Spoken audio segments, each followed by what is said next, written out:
comment tu vas? J'espère que tu vas bien. Aujourd'hui on va parler matériel et on va parler d'un type de matériel en particulier qui est un objectif et c'est le 50 mm. Alors je vais pas parler du 50 mm 1.2, 1.4 ou 1.8 en particulier, je vais parler du 50 mm de manière générale et pourquoi je pense que c'est le meilleur objectif pour commencer la photo de portrait. Si tu ne connais pas déjà cette chaîne, déjà enchantée, je m'appelle Lina Keza, je suis photographe de portrait, de mode, etc. en région parisienne et accessoirement youtubeuse photo. Et si tu connais déjà cette chaîne, merci à toi d'être revenu aujourd'hui et de revenir régulièrement si c'est le cas. Donc le 50 mm, là tout de suite celui que tu vois ici c'est le 50 mm 1.4 mais juste avant j'ai eu le 50 mm 1.8. Sache que 90% des photos que tu vois sur mon Instagram, et d'ailleurs je te mets le lien juste en dessous, sont faites au 50 mm.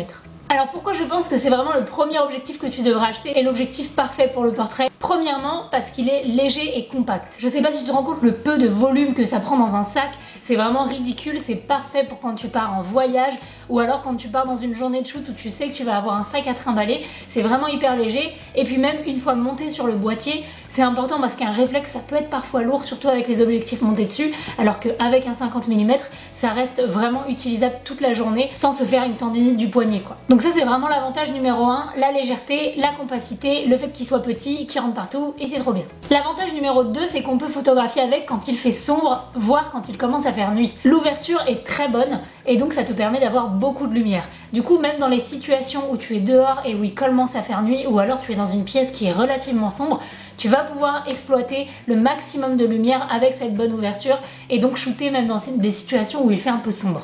Troisièmement et toujours en rapport avec cette petite ouverture, ça va être super pratique pour figer un mouvement. Pourquoi je te parle d'ouverture pour fixer le mouvement et pas de vitesse? Et bien tout simplement parce que si tu es dans une situation où tu vas devoir figer un mouvement, tu vas devoir avoir une vitesse très rapide. Potentiellement des ISO bas si tu ne veux pas trop de grains et donc du coup c'est le fait d'avoir une bonne ouverture sur ton objectif qui va te permettre d'avoir un cliché figé et bien exposé. Quatrièmement et pour moi c'est un avantage non négligeable, le prix.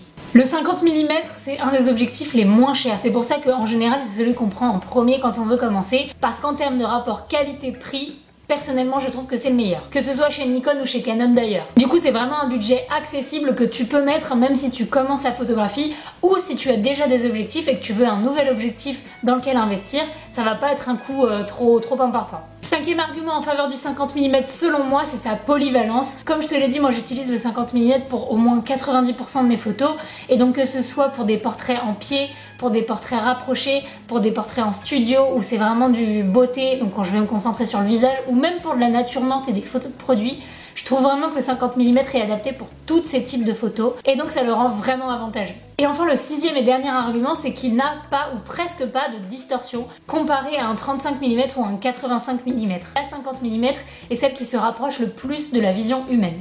Si tu es intéressé du coup pour acheter le 50 mm Canon, Nikon 1.8, 1.4, 1.2, je te mets tous les liens en barre d'infos. En toute transparence, je tiens à te prévenir que ce sont des liens d'affiliation. Un lien d'affiliation, c'est un lien où quand tu vas cliquer dessus, si tu achètes via ce lien, je vais recevoir une petite commission, ce qui va me permettre de la mettre dans la chaîne YouTube et d'investir dans la chaîne YouTube. Donc par avance, je te dis merci. Encore une fois, n'hésite pas à t'abonner à la chaîne, à laisser un petit commentaire, à laisser un petit pouce, ça fait toujours plaisir. Et comme d'habitude, je te fais des bisous.